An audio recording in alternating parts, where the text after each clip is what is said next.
పాప చిన్న పాప 7-8 ఇయర్స్ పాప ఉంది. పాప వీళ్ళు మొత్తం నలుగురు, 2 అబ్బాయిలు 2 అమ్మాయిలు. 5 months బేబీ కూడా ఉందండి.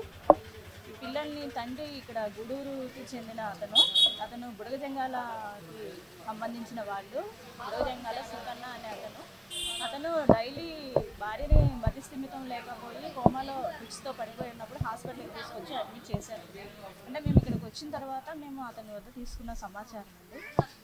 అతను తీసుకొచ్చి డైలీ ఆమెని హాస్పిటల్లో అడ్మిట్ చేశాడు. పిల్లల్ని ఇక్కడ వదిలిపెట్టేసేసి డైలీ అతను తాగుతూ ఇట్లా సంచారం చేస్తూ ఉన్నాడు. పిల్లల్ని డైలీ బెగ్గింగ్ చేయిస్తూ వాళ్ళు తీసుకొచ్చిన దాంతో అతను తిని పడుకోవడం జరుగుతుంది.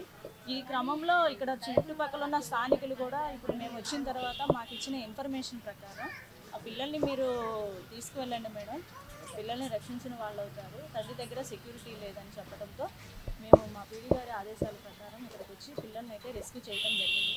పిల్లలందరూ హ్యాపీగా హెల్దీగా ఉన్నారు. చిన్న పాప కూడా ఇప్పుడే పాలు పట్టించారు. పాప కూడా బాగా చక్కగా హెల్దీగా ఉంది. వీళ్ళు గూడూరు ప్రాంతానికి చెందిన వారు, కర్నూలు జిల్లాలోని గూడూరు ప్రాంతానికి చెందిన వాళ్ళని మేము చైల్డ్ వెల్ఫేర్ కమిటీ ముందు ప్రొడ్యూస్ చేసి పిల్లల్ని మన సి క్యాంప్లో ఉన్న శిశుపురాలో జాయిన్ చేస్తాం, అడ్మిట్ చేస్తాం. Thank you. నా పేరు శారద అండి, జిల్లా బాలల సంరక్షణ అధికారిగా వర్క్ చేస్తాను.